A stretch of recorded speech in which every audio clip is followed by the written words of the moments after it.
నిన్న చూసారా సాక్షిలో ఎట్లా మాట్లాడారు అంటే ఇప్పుడు కూడా సిగ్గు లేకుండా అట్లా మాడుతున్నారు. మహిళల్ని కించపరిచే విధంగా మాడుతున్నారు. ఎనివే ఒకడు అయిపోయాడులే, రెండోడు కోసం ఎత్తుకుతున్నాం,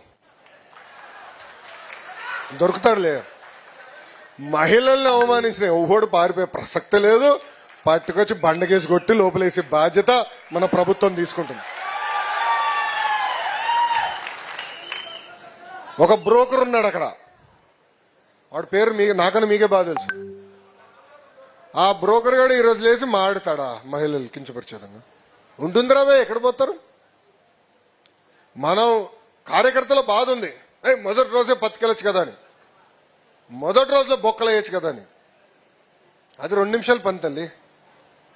కానీ నేను కోరేది మిమ్మల్ని అందరినీ, జరుగుతున్నాయి ప్రజల్లోకి తీసుకెళ్లాలమ్మా. ఎట్లా అడుగడుగున మహిళలను అవమానిస్తూనే ఉన్నారు. 2019లో 2020లో నేను మాడితే లోకేష్కి చీర గాజులు పంపిస్తానని చెప్పారు. అంటే మహిళల్ని కించపరిచే విధంగా కాదా? శాసనసభ సాక్షిగా మన తల్లిని అవమానించలేదా అన్నాడు. అంటే అడుగడుగున అవమానించారు, అడుగడుగున ఇబ్బంది పెట్టారు. ఇప్పుడు కూడా మారలేదు.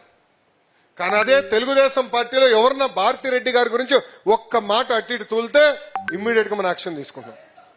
దానికి కారణం ఒకటి, ప్రజలు మన దగ్గర నుంచి మంచి పరిపాలన కోరుతున్నారు, సుపరిపాలన కోరుతున్నారు, ముందరికి నడిపించండి అని కోరుతున్నారు.